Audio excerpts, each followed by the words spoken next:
Good morning. I'm so glad you could be with me today in our Unfolding the Word series. We're in the midst of a study of the book of Daniel.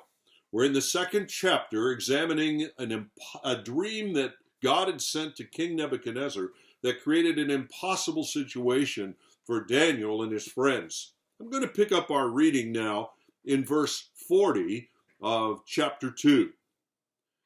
And there shall be a fourth kingdom, strong as iron, because iron breaks to pieces and shatters all things. And like iron that crushes, it shall break and crush all these. And as you saw the feet and toes, partly of potter's clay and partly of iron, it shall be a divided kingdom. But some of the firmness of the iron shall still be in it, just as you saw iron mixed with the soft clay. And as the toes of the feet were partly iron and partly clay, so the kingdom shall be partly strong and partly brittle. And as you saw the iron mixed with soft clay, so they will mix with one another in marriage, but they do not hold together, just as iron does not mix with clay. We've been talking about the meaning of Nebuchadnezzar's dream, the dream that God had sent him. And Daniel has now earned the right by telling the dream as he had it to the king to now give the interpretation of the dream. And you remember the point of the dream is to communicate to Nebuchadnezzar and to you and I that God is the Lord of history. It is God who's overseeing it. That history is going to go through a sequence of Gentile kingdoms, human kingdoms, kingdoms that will be not only influencing the world, but more importantly, influencing the Jews, the people of God. And eventually, all such kingdoms will be done away with and replaced with the kingdom of the rock, the stone, the Lord Jesus Christ. We've looked more carefully at the golden head of the statue, which was the Babylonian Empire. We examined as well the silver arms and chest, which was the Medo-Persian Empire. And yesterday we concluded by looking at the bronze belly and thighs, which is a reference to Alexander's Greek Empire, Alexander the Great. Now today, I want to pick up on the next of the empires described in the dream, in the image of the dream, and this were the iron legs. And the iron legs clearly, represent the Roman Empire, an empire that ruled over the Holy Land and much of the known world from about 63 BC on up through in one form or another till about 1500 AD. Rome created a more powerful kingdom than any that had come before. In fact, it's the strongest nation, the strongest empire that was ever known. Like iron, it smashed the remains of all previous empires. It took over the region that had been initially controlled by Babylon, and then the larger region that had been controlled by Persia, and ultimately over the entire region that had been controlled by Alexander and his descendants, the Greek Empire, and in fact expanded even beyond the boundaries that any of those empires had achieved. It controlled the largest region, much of Europe, northern Africa, throughout the Middle East, and on toward Persia and India.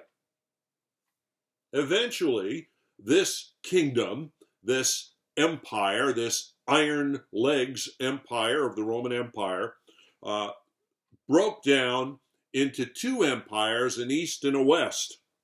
And the Western Empire, centered in Rome, eventually was done away with around 500 or so AD. The Eastern Empire, centered on Constantinople, modern-day Istanbul, continued on to about 1500 AD.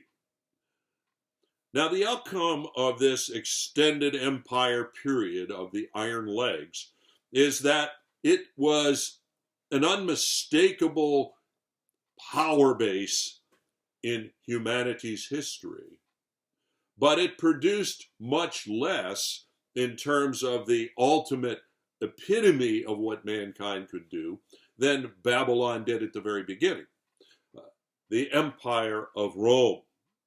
And let's remind ourselves that it was under the Roman control of the Holy Land, that period of time where this iron leg empire was influencing the Jewish people, that the Lord Jesus lived and died and rose again.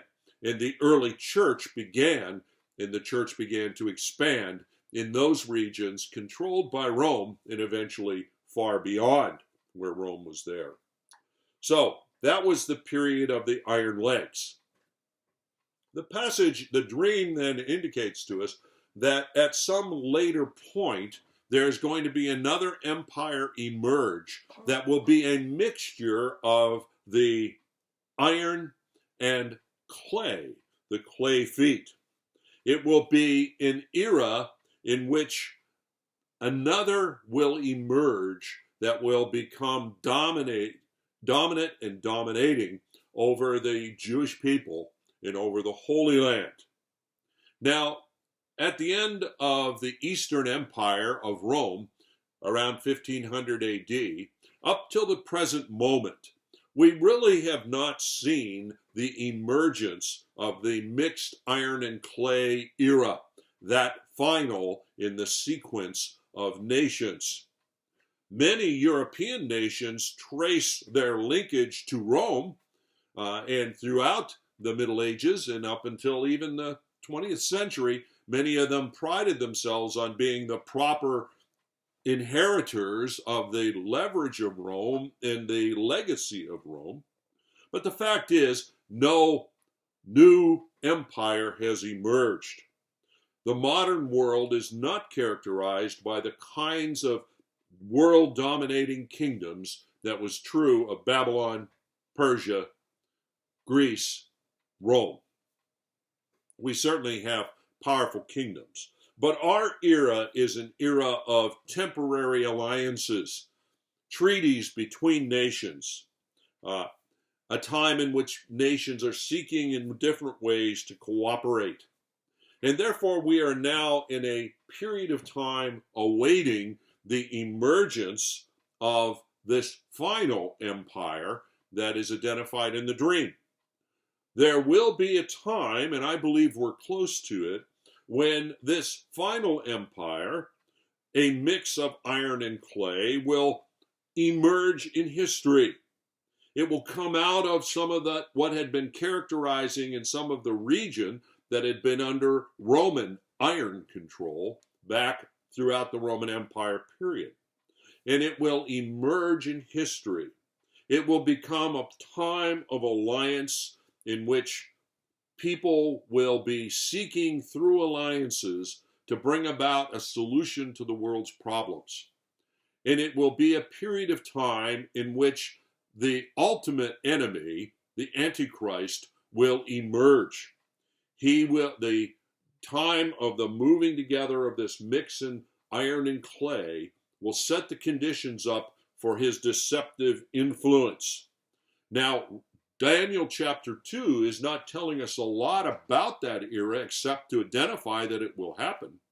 Daniel 7 tells us much more about that era, and Lord willing, we will look at Daniel 7 together once we finish the first 6 chapters and see a bit more about this final era of human history, of human government, the era of mixed clay and iron. But for now, we'll postpone addressing more questions about it. But what God is telling us is that as this final group emerges, this final consolidation of empire emerges, really on the remains of what had formerly been the Empire of Iron, the Roman Empire, things will happen that will bring human history to a close. Things will happen that set the stage for the return of the Lord Jesus Christ, the stone that breaks the mountain apart, that breaks the statue apart, and then it turns into a mountain that fills the earth. The return of the Lord Jesus and the implementation of his promised messianic kingdom in this world. But more about that tomorrow. Join me as we talk more about that transition period at the culmination point of history. Thank you for being with me today. God bless.